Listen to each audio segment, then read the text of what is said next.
હું જાહેર જીવનમાં પડેલા મોભીઓને અતિ વિનમ્રતા પૂર્વક વિનંતી કરું છું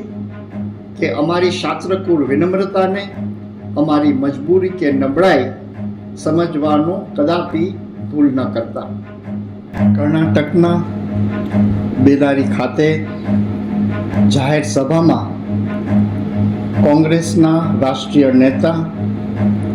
શ્રીમાન રાહુલ ગાંધીએ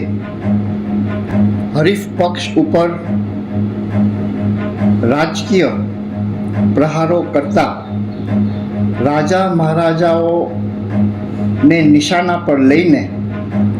જાહેરમાં કરેલા વિધાનોની હું ગંભીર નોંધ લઉં છું અને મારી અત્યંત ભયંકર નારાજગી વ્યક્ત કરું છું. ભારત દેશ જ્યારે એક નૂતન યુગના પથ પર પ્રયાણ કરી ચૂક્યું છે ત્યારે જાહેર જીવનના મોભીઓને પોતાની વાણી ઉપર સંપૂર્ણ સંયમ રાખવો જોઈએ. ભારતના રાજાશાહી યુગના રાજવીઓ અને ક્ષત્રિય કુળમાં જન્મ લેનારા ક્ષત્રિયોની રાષ્ટ્ર પ્રત્યેની શ્રદ્ધા,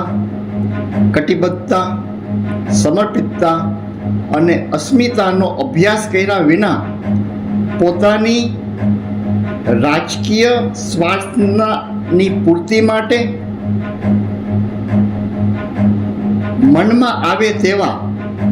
શબ્દ પ્રયોગો કરીને કોઈ પણ વ્યક્તિ વિશેષ કે સમાજની ગરિમાને હનન થાય તેવો બફાટ એ ભારતની એકતા,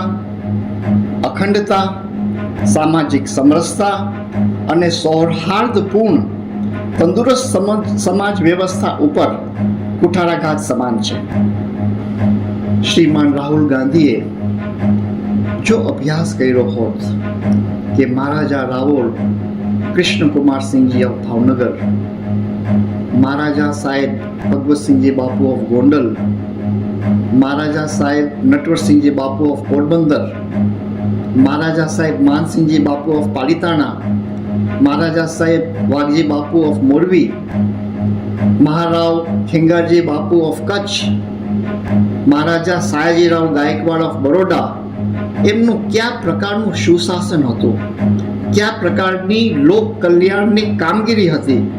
તો આવી ટિપ્પણી શ્રી રાહુલ ગાંધીએ કદાપી ન કરી હોત. ક્ષત્રિયો રાષ્ટ્ર માટે કેવા અને કેટલા સ્વરૂપે બલિદાનો આપ્યા છે તે માટે કોઈની પણ પાસેથી કોઈ પણ પ્રકારના કોઈ પ્રમાણપત્રોની આવશ્યકતા રાજવીઓ કે ક્ષત્રિય સમાજને ભૂતકાળમાં પણ નહોતી, વર્તમાનમાં પણ છે નહીં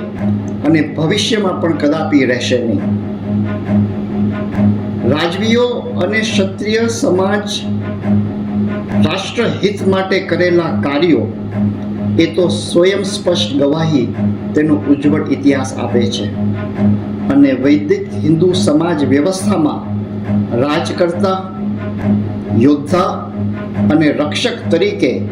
માનભર્યું સર્વોચ્ચ સ્થાન ધરાવતા છત્રપતિ શિવાજી મહારાજ, મહારાણા પ્રતાપ, રાણી લક્ષ્મીબાઈ સહિતના વીર યોદ્ધાઓના જીવન કવનમાંથી પ્રાપ્ત થાય છે. ભગવાન શ્રી રામચંદ્રજી, ભગવાન શ્રી કૃષ્ણ, શ્રી બુદ્ધ ભગવાન,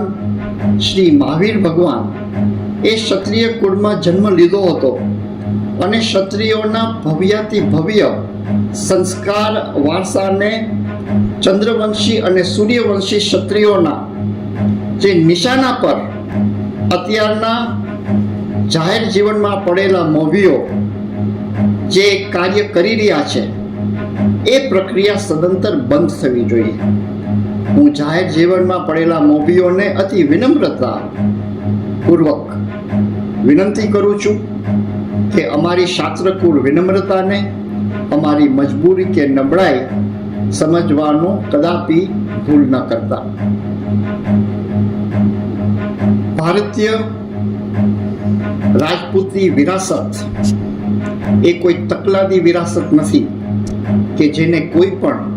ખંડિત કરી શકે. શૌર્ય, ક્ષમા, ત્યાગ, બલિદાન અને શરણા ધર્મની શાસ્ત્ર પરંપરાને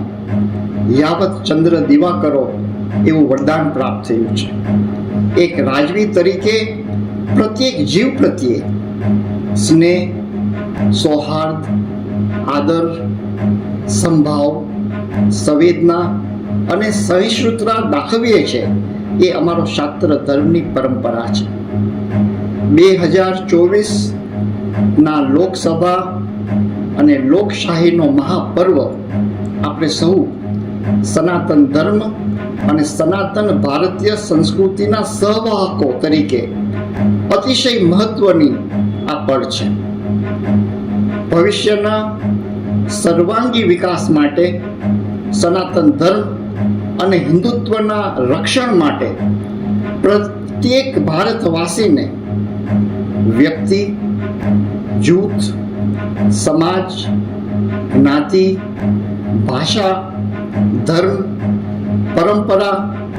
મતભેદ અને વિચારભેદથી પર ઉઠીને રાષ્ટ્ર સર્વોપરી છે, સર્વોચ્ચ છે, સર્વપ્રથમ છે એ વિભાવનાને વાચા આપીને કમર કસવાની જરૂર છે. ગુજરાતના પનોતા પુત્ર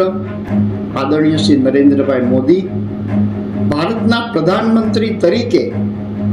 એક પણ દિવસની રજા રાખ્યા વિના પ્રતિદિન 16 કલાક સુધી અવિરત કાર્યરત રહીને છેવાડાના માનવીઓ સુધી અનેકવિધ સવલતો ઉપલબ્ધ કરાવીને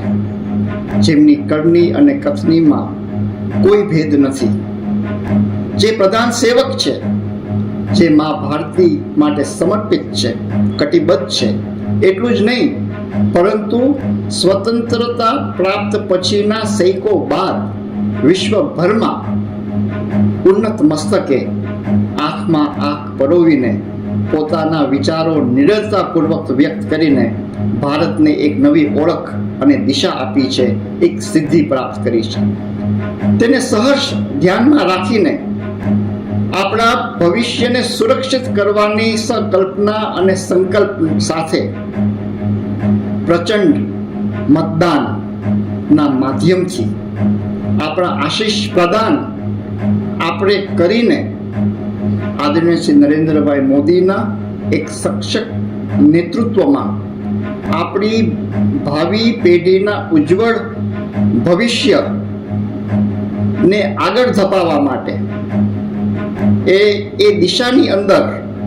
એક સુદૃઢ રીતે કદમ માંડતા આપણા દરેક સમાજના દરેક પ્રત્યેક મોભીઓને હું અપીલ અને વિનંતી કરું છું. સમર્થ ભારતના સમર્થ પ્રધાનમંત્રી આદરણીય નરેન્દ્રભાઈ મોદીને પૂર્ણ બહુમતી સાથે વધારે સક્ષમતા પ્રદાન કરીને